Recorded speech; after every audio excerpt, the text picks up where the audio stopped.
I am totally against people coming in through the front door, or through the back door, to hijack the party structures because they don't want a free and fair contest.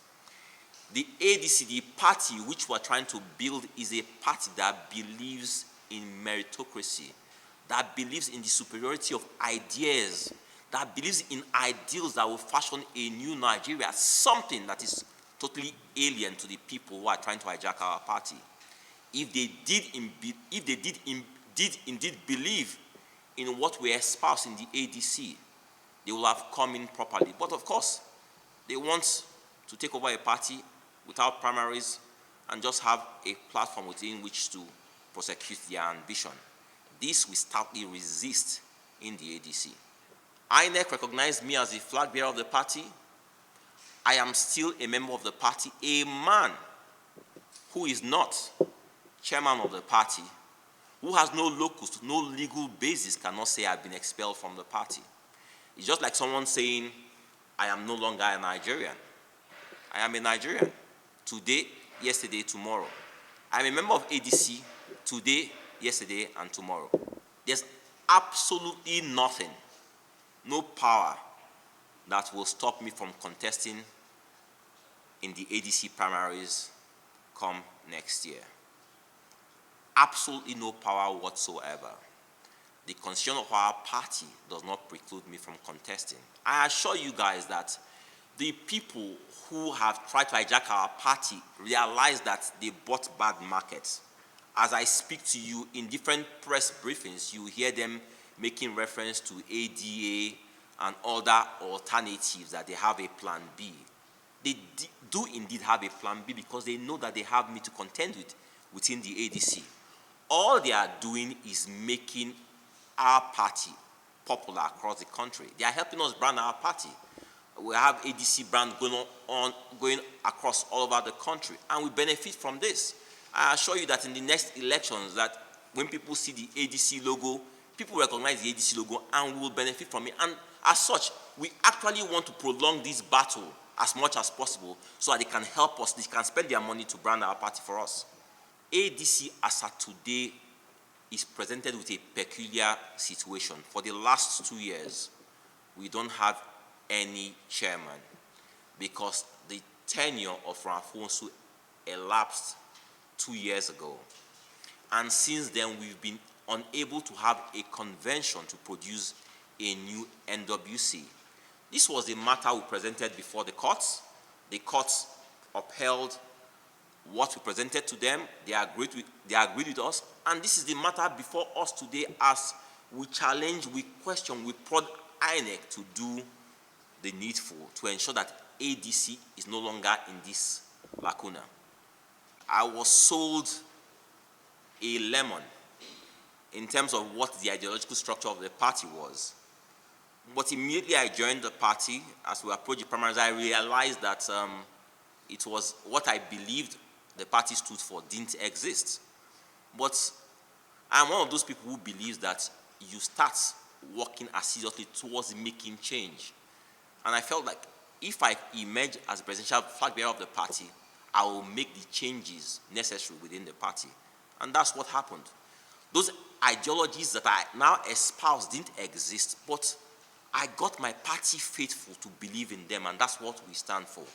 That's what we are fighting for, and that's why we resist these people who are attempting to hijack our party. 2 years ago, before I ran for the elections, the same ones who came and said that I was expelled for the party.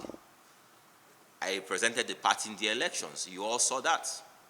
The same ones who two courts in Nigeria, two federal high courts in Nigeria have ruled that he's not the chairman of the party, said to you that he expelled me from the party. Can you build something on nothing?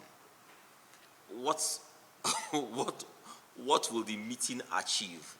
I don't recognize him as the party chairman. He's not the party chairman. Am I discussing his attempted fraud? What will I be discussing? My discussion is with our party faithful across the country. I keep on urging them to stay strong, to stay firm. We know that we are in challenging times. As Nigerians, we are all feeling the pinch, the incredible pinch of a harsh economy.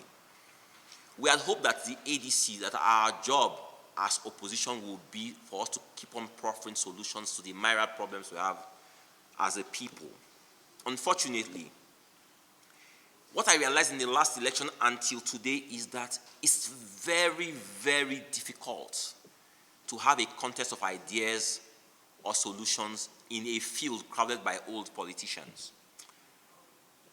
They keep on presenting problems. They are averse to discussing solutions.